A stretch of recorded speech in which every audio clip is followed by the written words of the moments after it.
Hey, it's your girl Amanda Jane, honestly speaking today with the grandson of Nelson Mandela, Ndaba Mandela.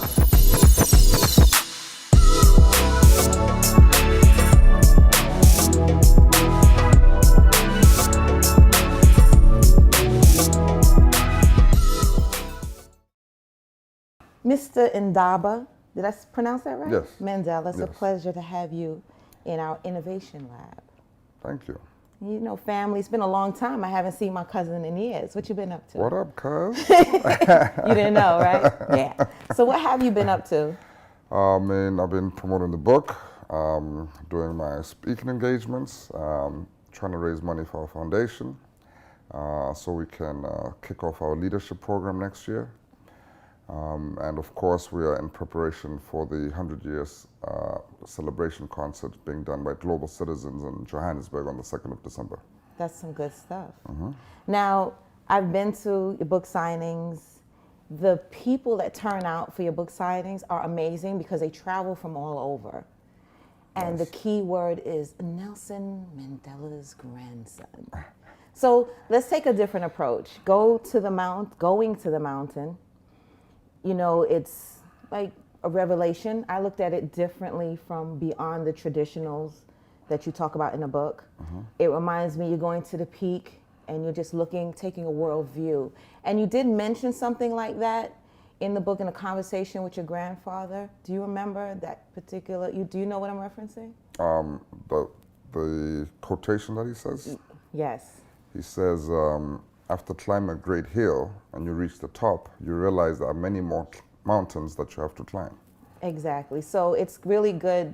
It seems like you had a lot of good wisdom throughout the years growing up, which a lot of people aren't privy to. And one thing I have to say about the book, it's written in very understandable language for all ages. Yes. And my daughter, who's 11, this is on her read. Anything I read, she'll be reading. Nice. So, and I want to encourage parents with children that they need to expose them to this. Now, one thing I believe too, life is about numbers. It's what you do between those numbers, living your dash, right? Now, you have a hard footstep. Those footprints you're stepping into is pretty serious. So how do you feel in how you managing that? Because yes, you have the blessings of your grandfather, well known, but you also want to set I am Ndaba. So how are you adapting and how do you get people to understand that you're more than just, you know, a bloodline from your grandfather? Well, like you said, I have my own path. You know, so for me, it's the work that we do through our foundation, Africa Rising, which is all about youth empowerment. We work through education, entrepreneurship, technology, agriculture, focusing on the rural areas of South Africa. You know, for me, it's that our grandparents, they were able to break the physical chains of apartheid, of segregation, of slavery. And so I think it is our generation to continue that because we are now living in a post-colonial world where the bounds or the chains that lock us are no longer physical, they are mental now.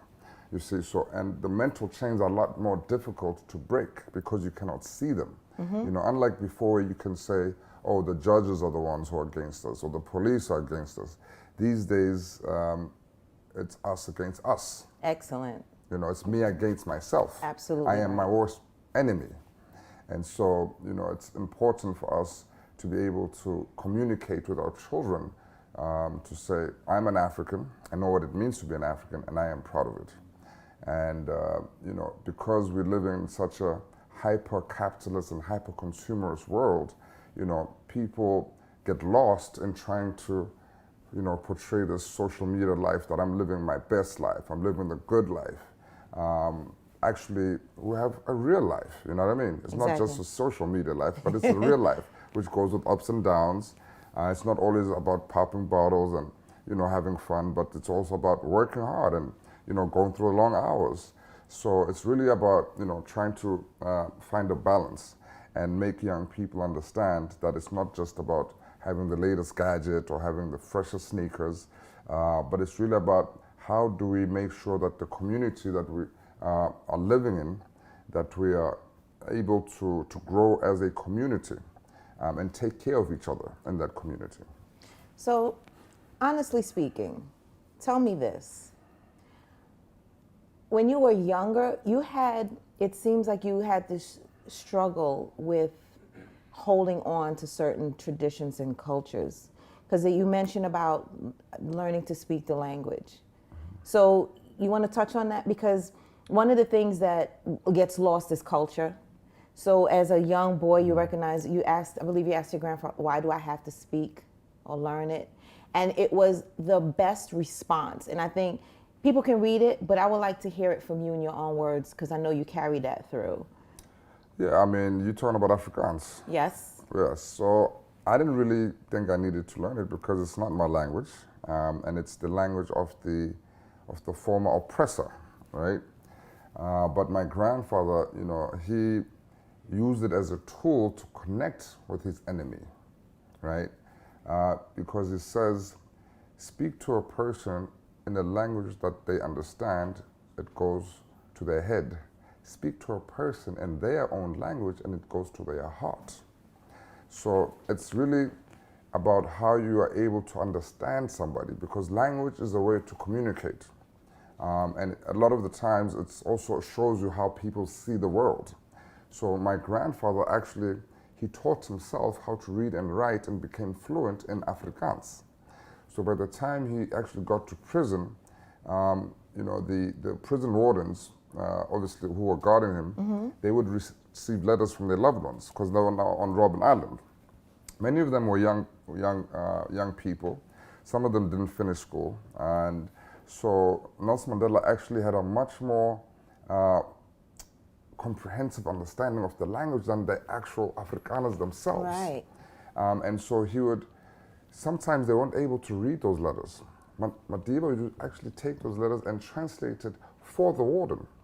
And so because you did that, the warden would be very touched by that. And so they would perhaps do him a little favor. Maybe they would give him extra slices of bread, extra fruits, or maybe they'd give him extra blankets. And so when the authorities found this out, they were very obviously angry and they would change the guard. But no matter which new guard came, Nelson Mandela found a way to communicate with that person. He found a way to reach out to the human nature of that person.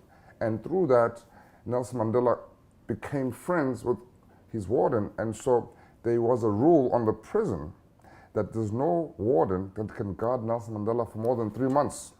Because whether you hate him, or you loathe him, or he's your enemy, Nelson Mandela would find a way to connect with you and become your friend. That is the power of Nelson Mandela. Whether you're 6 years old or 78 years old, Nelson Mandela would find a way to connect with you. And that's critical, because I sit and I watch the news and I hear people complaining about different African Americans going to sit at the table with the president, whatever people's political views are. And I kind of took it from the stance that you were taught, because I'm like, well, to get what you want, sometimes you have to break bread with the enemies. And they did that all throughout history. And I think, like you said, with social media and personal feelings and emotions, people get caught up in the visual because of social media and everyone translating it, that they don't think deeper than that, So that was excellent. And I think what I like about your stories are, you don't sugarcoat it. You don't pretend that, yes, everything was beautiful. And for example, I come from a single parent household, and I connected really early with, you feeling a way about your parents separating. Yeah. So the thing is, for the community, is how did you kind of overcome that? Besides, do you feel if you didn't have your grandfather or the whole situation to explain it, how would someone be able to adapt to that kind of living? I mean, to be honest, I think that's a hard question, and it affects people in different ways. I've seen some of my other sort of cousins when their parents split up. It takes quite a toll on kids, especially when they're young. and have not grown up in that kind of environment. But of course, if you grow up in a single parent environment, that's normal to you. It's not even a thing, right? Because to you, that's what it is. But I think it affects people who have had that, sort of unity in the home, and then there's a separation. And of course, I was very lucky to have a grandfather who was there for me to be able to take care of me and show me and teach me about life. So, it's one of those things when you growing up, I think also in a sort of in the hood, or you grow up in a hard way, is that you have to endure. In our culture, we say that a man endures. No matter what happens, you cannot cry or, act out. So you have to try and understand that this is part of life. And, it's not the end of the world, really, at the end of the day. What doesn't kill you can only make you stronger, right? Exactly. That's probably why I'm so strong. Yeah. Oh, my goodness. So we're going to take a short break. Sure. And let our viewers meditate on your words of wisdom. And we will return, honestly speaking, Amanda Jane sitting here with her long-lost cousin, Ndaba Mandela. Welcome back. I'm here, Amanda Jane, honestly speaking, with Mr. Ndaba Mandela, author of Going to the Mountain. Mr. Mandela. Yes. Ndaba. I believe words have power, and so do names. So, and you have a very long one. And I'm always asking people, do they know the definition of their names? And I'm sure you do. So share it with us. Yes. So my full name is Ndaba Mandela. So my birth name is Ndaba Tembekile. So Ndaba means news in our language of Xhosa. So I am the maker of news, or the bringer of news. And then Tembekile means the trusted one. And then Zwelya Jika is a name that I received after coming back from the mountain. So in our culture, going to the mountain is basically a rite of passage where young boys get circumcised between the ages of 18 to 21 when they are ready to become man. So in our culture, you have to earn manhood. You don't just turn 21 and become a man. You actually have to go through circumcision school. Yeah, I heard about that. Okay, ouch.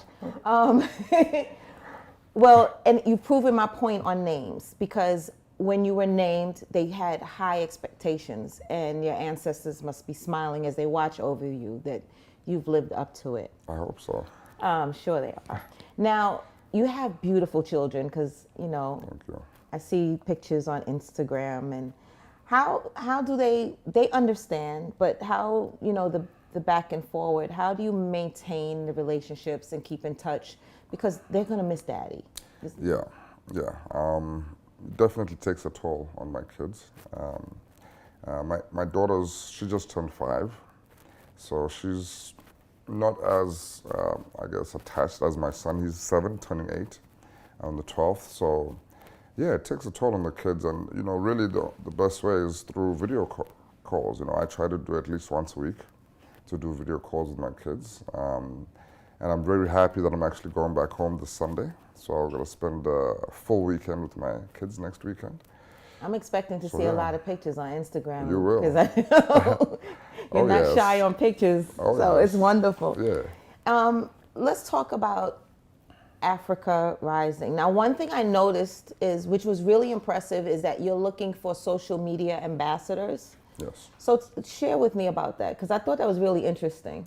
Well, I mean, obviously we want to, we feel that we are ready at that place where we want to go out to the world and let people know what we're doing and get support from people who are interested in traveling to Africa or interested in being a mentor, for example, for young people. So we want our ambassadors to amplify our message and to get more awareness out there, and mainly to engage with Africa, because people are still, there's still a lot of Afro-pessimism that's happening out there in the world. So we want people to be able to just travel to Africa on a holiday, and understand that, probably what you're wearing or what's in your wardrobe was inspired by something from Africa, I don't think we realize how much Africa actually influences our lifestyle, our style, you know, the way we do things, our music, the way we dance, the way we communicate, you know. And when I was in elementary school, we learned Swahili. And I was like, why do we need to learn that? And we learned African, I did African dancing. Nice. And the one song that stuck in my head from maybe kindergarten was Fungi, Alafia, Ashe, She. The whole song, there was a whole chant that, and it's funny because a lot of that is lost. And you mentioned the garments. Now, coming to America, Eddie Murphy didn't come up with that first.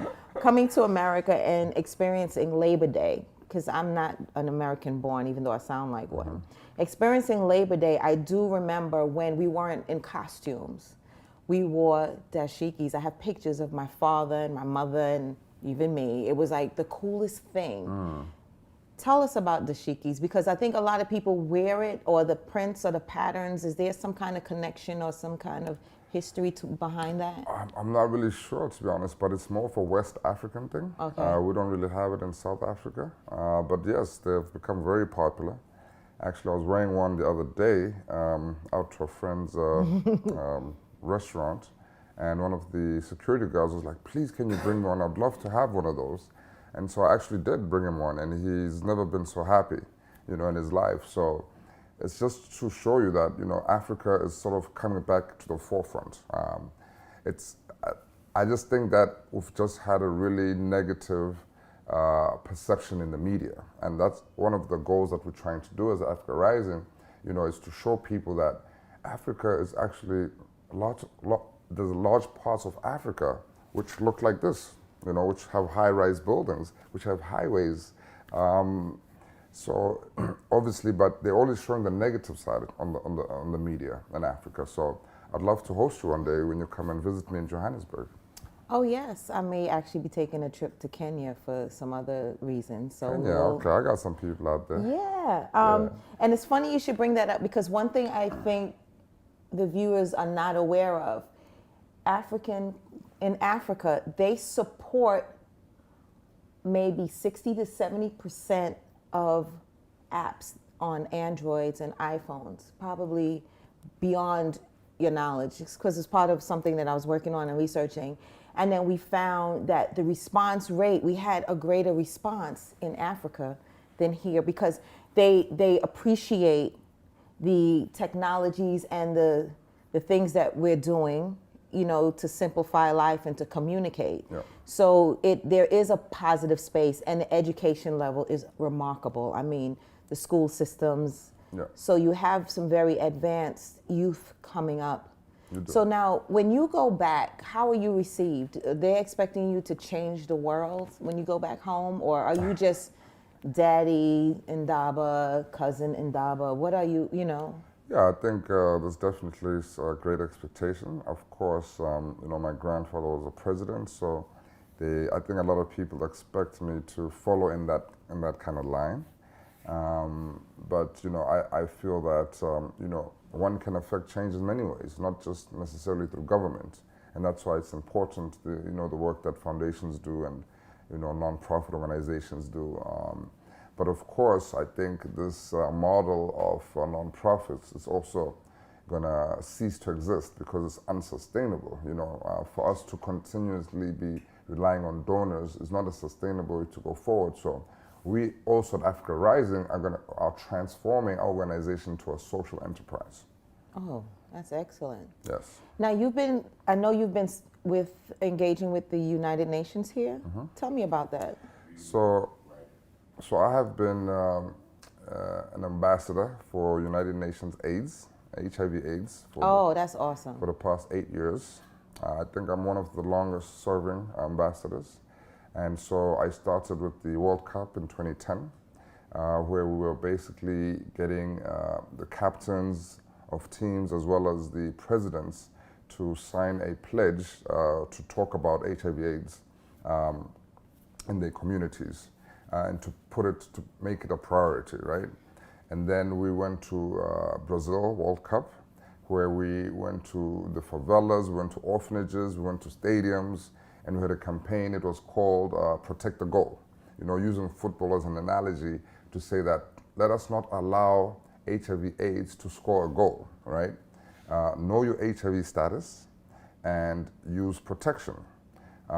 Because those are the two key most things. A lot of people spread the disease because they don't know that they have the disease. Yes. So the first most important thing is to know that you don't have the disease, or you do have the disease, so you can get the medicine to protect yourself.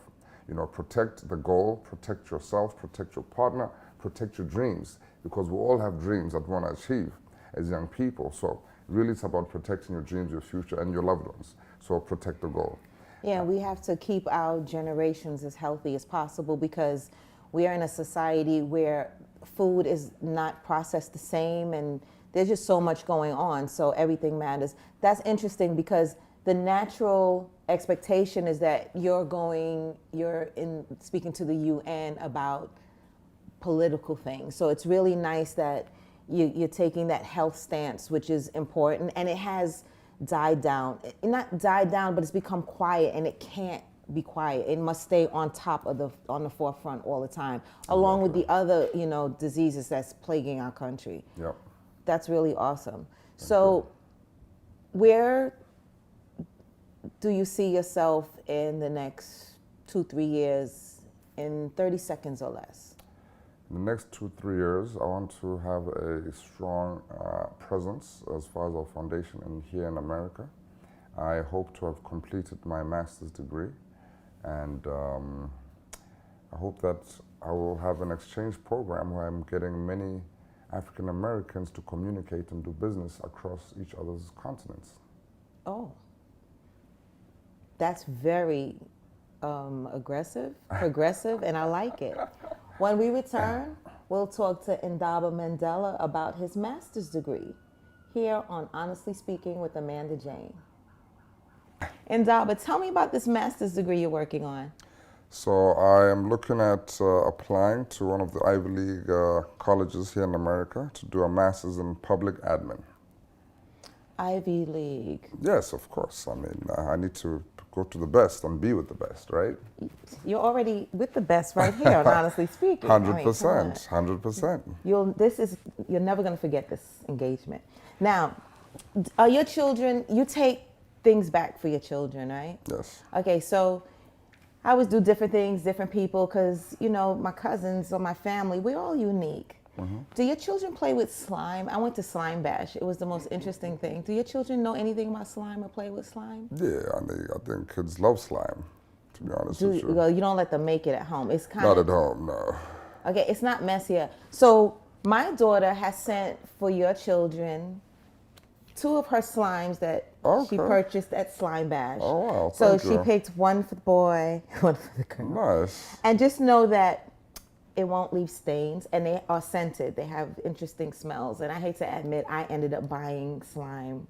So, because it's actually therapeutic when you start playing with it, but I'm also a big kid. So when you go home, you so tell them, my daughter, her name is Quinn, has personally sent her slime. Thank you to Quinn. Tell them don't eat it.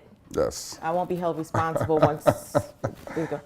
So, is there anything, first of all, we know people have your book, but there's still so many that's deprived. Where can they get your book? They can get it on Amazon. It's available. Audiobook is also available on Amazon. And all good bookstores around the nation. Yes. So is there anything, I think we touched on some really interesting topics that are not standard, which I really like, because, we want to hear more, we know more of you. Yes. So what is it, tell me something about you that you haven't shared that you want to share. About me? Yes. Like, what do you like to do? You like to dance? Do you sing? I do like to dance. I like to socialize, I like to hang out. I love to dance to reggae, dancehall, mostly. That's my favorite music to dance to. Of course, I'm a hip hop head. Excellent. I'm involved with the Hip Hop Museum out here and Generation Hip Hop. So yeah. So thank you for sharing that. And we're going to talk again, because when you come back to visit, you're coming back Black History Month. That's right. I'll be here. Exactly. And we're going to have another talk. And we enjoyed our conversation in the lab. And I would like to say that in closing, I'm going to leave you my soul inspiration. We are the stories we tell of ourselves, but we can't tell stories if we don't know our history. And there's a lot of value in holding on to culture and customs. So children, as you get older, do not be offended or fight your family against customs and traditions, and hold on to the wonderful comments and supporting statements that they tell you. If you have to, write them down. Because looking at Ndaba, I'm sure when his grandfather was whispering these words of wisdom in his ear, the same way your name was whispered when you were born, you never imagined at that point in time the value and where it would take you sitting here today. So hold on to your history, because that's what keeps us immortal. Thank you very much for being here with us. It's a pleasure. On Honestly Speaking with your cousin Amanda Jane.